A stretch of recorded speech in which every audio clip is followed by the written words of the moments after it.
This documentary is supported by EBRD.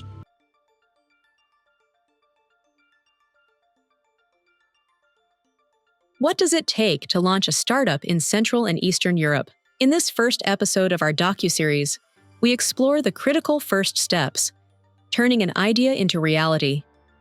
Meet the founders, investors, and ecosystem builders laying the groundwork for success in one of Europe's most dynamic regions.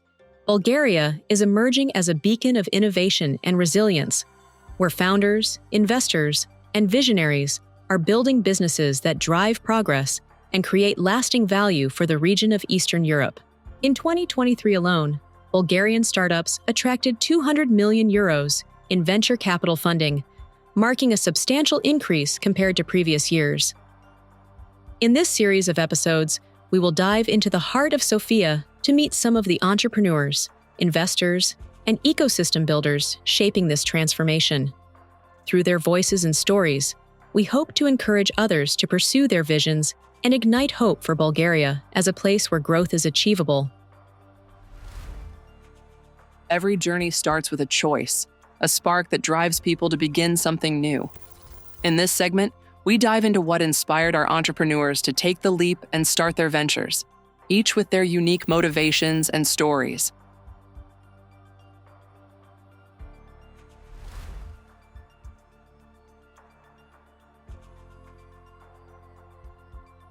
We met with founders at different stages of their entrepreneurial journey. We asked them to reflect on their very first steps, when, how, and why they decided to start their own business. Founder needs to have a vision which he can sell, or he can, convince other people to join that vision. Whether those people would be early stage employees, who have that energy to bring into the company, whether that will be other investors or VCs or angel investors and others. But it always comes from the founder to show that vision and to make other people believe that it is possible to get there and that it makes sense to get there. It was really that internal drive, and then it turned into a conscious choice. Going back to it, it was really started from personal motivation, which now that we are a couple of years into it, this is still something that keeps us going in terms of motivation. At the same time, a lot of times we kind of put motivation and personal life apart and try to focus just on the business and just on the numbers, because sometimes the two can get a little bit mixed up. Both my parents are entrepreneurs, and this is something that I've kind of held in my mind for a very long time.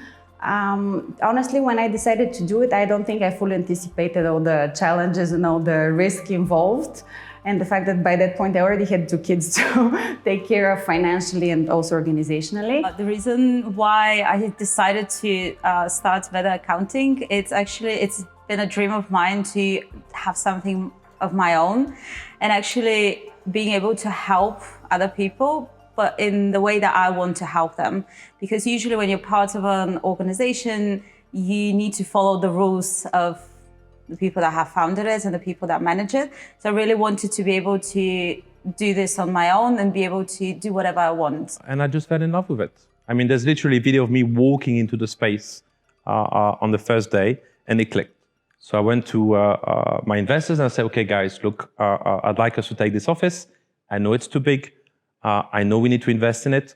But in life, I believe that when things click, you don't ask yourself questions and you just do it and you go for it. So I designed and renovated it. It was the first time I was designing something, so it was quite fun.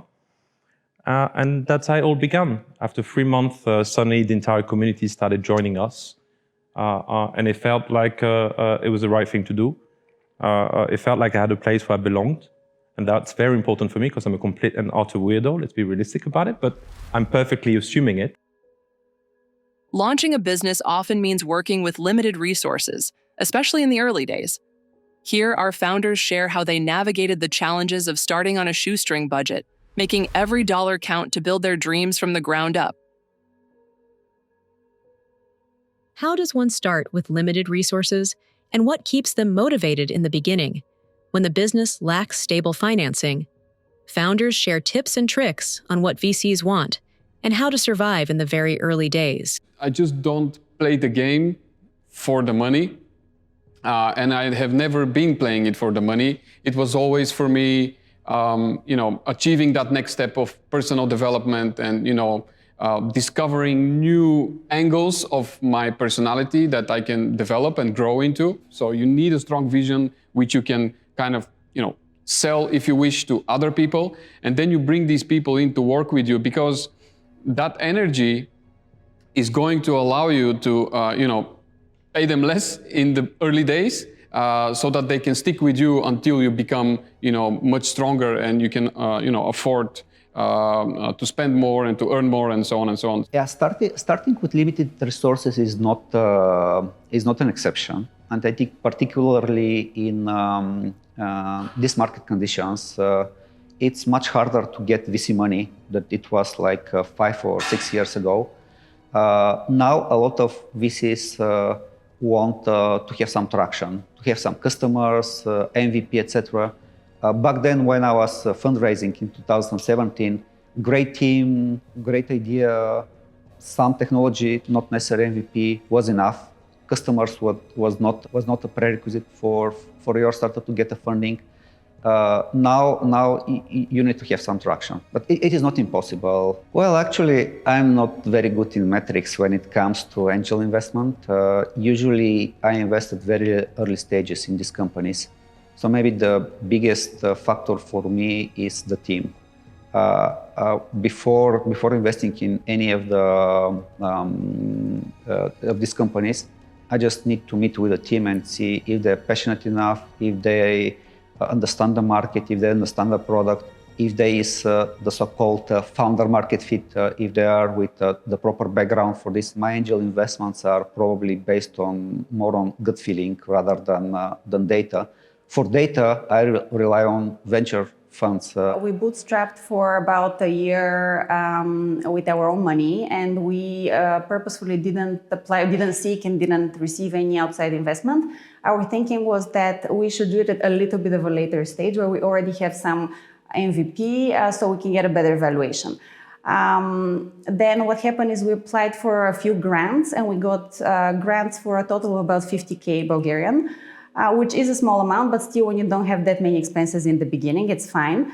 The challenging thing about them was the timeline. So the majority of the grants, we were supposed to spend the money before we get it back. Maggie is a founder herself, but also is a startup advisor and mentor. Her company supports tech startups in scaling across the UK and Bulgaria. So we asked her to share some practical advice for early founders.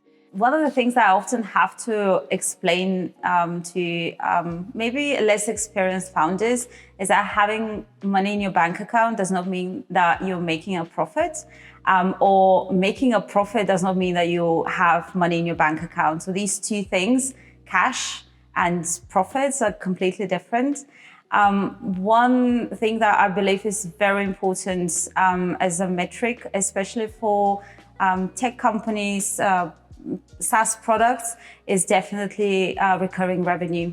They need to know how much money they're actually going to have in the next month, 3 months, 6 months, or 12 months. And securing those contracts is definitely something that they need to strive for. I think often people think about saving money and they try and cut corners. And usually accounting, and I would also say legal fees, are one of the things that they often try and avoid and think, oh, I can delay this and I'm going to do it later. I don't need to do it because it's too early. Often, if they don't talk to a professional about things like accounting and legal, they create a mess further down the line. So saving today is actually potentially a long-term problem that is going to cost them more money in the future. So I would say they shouldn't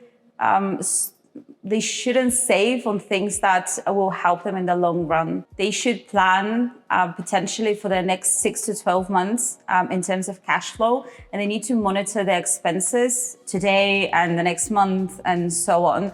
And they should start looking for investments potentially around 6 months before they plan to finish their cash. This is just to allow them to have sufficient time to prepare for this, to find the investors, and to actually secure the funding, and give them enough time to plan if something goes wrong. No entrepreneur succeeds alone. Behind every founder is a network of support. In this section, we explore how each of our guests relied on community, mentors, and partnerships to grow, showing the power of connection in the startup journey. What is the role that community plays in building a startup, and how can an early founder benefit from the ecosystem? Is it better to go solo or with a co-founder? Our guests reflect on the role of network and support in building your vision. Another important thing is, at least for me it has been, is to bring other like-minded people around me. If you're able to find the right people, those are the warriors. I call them the warriors. Those are the people that, don't complain. Those are the people that really want to, stay long nights with you and work on your vision and your mission. If you're able to very early on spot these people and bring them aboard, this will be so much, so much better for the development of the company. If you would make the other mistake of not hiring the right people, then things can go south very quickly. So, surround yourself with the right people is the second more important, I think, early on. While if you have a co-founder, things are different. Basically, you need to find a co-founder which you have a culture fit and you develop the company together. Definitely helps a lot, especially if you're building a technical product. What I started doing is I started going to a lot of events, pitching events that are organized in Sofia, different kinds of presentations. Even the VCs, sometimes they have open nights where you can go and talk to the partners and talk to people. What was difficult in the early days was talking more about our idea and getting feedback, because obviously a lot of the feedback is critical. And it takes time to process, and maybe sometimes it's months, sometimes it's years, and I go back and say like, oh my God, like actually what this person told me was very true. And at that point I just wasn't ready to listen. But I would say generally people are very open to speaking. I also network a lot with other startups in sustainability because a lot of times we face similar challenges despite the fact that we are doing slightly different things. So either in sustainability or in circularity, but sometimes it helps to talk to founders in other startups that are not even remotely similar. And also the VC that we work with is very helpful in terms of connecting us to people that think they can benefit us. Usually first-time founders might find the journey a bit lonely, especially if they think that they shouldn't share their idea or they shouldn't talk to other people. There's a lot of networking events, there's a lot of communities that are trying to help founders, not only first-time founders, but specifically those, try and support them in any way they can. You don't necessarily have to pay for every single advice that you receive. Even if you go out for a networking event and you meet new people and you share what you're working on, you might find a consultant, you might find your co-founder, you might find your investor. And I would advise people to share their ideas and talk about them, which I think is very important. The path of an entrepreneur is rarely smooth. Finally, let's look at the early wins and hard-earned lessons that shaped each founder's path, revealing what they've learned from the ups and downs of startup life. The entrepreneurial path is a roller coaster of challenges and triumphs. In this final chapter, our guests reveal their key takeaways, hard-earned lessons, and advice for creating lasting success. What's the single most important thing every entrepreneur should learn early? So it wasn't really the exit that would change our lives, forever, and we don't have to work and so on. I think for me, coming back to my personality, I'm someone who is very self-driven. I have multiple ambitions in personal life, in sports life, and also in business life. Your company has grown, you see other people grow around you. There's so many things on the other side of that pain. And obviously, you understand very well that, you need to make those sacrifices. And, I think they're very rewarding in the end. So maybe one of the biggest mistakes is that building something or spending too much time building something before understanding that the market doesn't need it. Second mistake that I'm also seeing is not building a proper team, diversified team, not understanding what VCs really want and looking for. And this is the third mistake that I think startup founders make. You need to start and you need to be persistent. You need to constantly develop your product, develop your vision, understanding your customer needs, pivot if necessary. With one of the companies that where I'm an investor through one of the funds, I'm absolutely amazed and impressed how fast they pivot. It's a trial and error process until you figure out, what you should do and how you should do things to be able to make it right. One of the things that blocked me a little bit was in corporate world, we were very much striving for, as much as possible, obviously, perfectionism, especially in Boston Consulting Group, where you're presenting to very high-profile clients. You're presenting to senior VPs and you want everything to look perfect down to the footnote. Whereas in the startup environment, typically you don't have the time, nor is it advisable to wait so late. They say if it's perfect, you've spent too much time doing it. And what gives us most satisfaction is that we have people coming back over and over again. So in the beginning when we started, and even now, we constantly think about how do we make the business model better. The best time is always as early as possible. So my advice would be things take about twice as long as you think they will take. You spend money twice as fast as you think you will. So generally plan for everything to be twice as long and twice as money intensive. I think people with great motivation, determination, and a great idea can achieve a lot. It's not necessarily initially to get a huge amount of money to follow their passion or to develop their vision.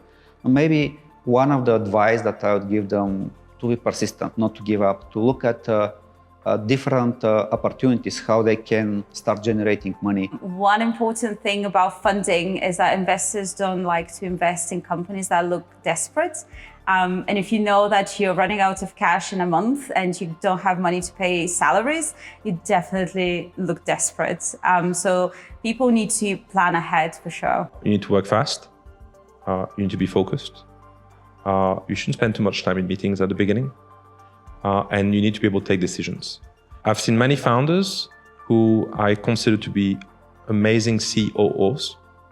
So they are the perfect implementers, but they get lost when it's time to take a decision. And that's the best thing that I strongly believe in, that even if it's a bad day for you today, it's not going to be a bad day tomorrow. So despite of how you're feeling right now and today, you just need to keep pushing and things are going to be better. So are you in for the big journey? Are you going to enjoy the ride? Are you ready to have these ups and downs and really come out on the other side with a smile? Because it's going to be a journey, it's going to be a tough journey most of times. And once you embrace that journey and you see yourself as someone who is making a better world, growing people around himself, those are the things which really you should appreciate on the way up or down or somewhere in between. So really, are you ready for it? And do you have what it takes to push through? Starting a business isn't just about having an idea. It's a test of resilience, resourcefulness, and community. Each founder here has shown us the highs, the lows, and the reality of building something from scratch. But this is only the beginning. Stay tuned for episode 2, where we dive deeper into the evolution of a startup, with fresh stories and new voices who know just what it takes to keep going.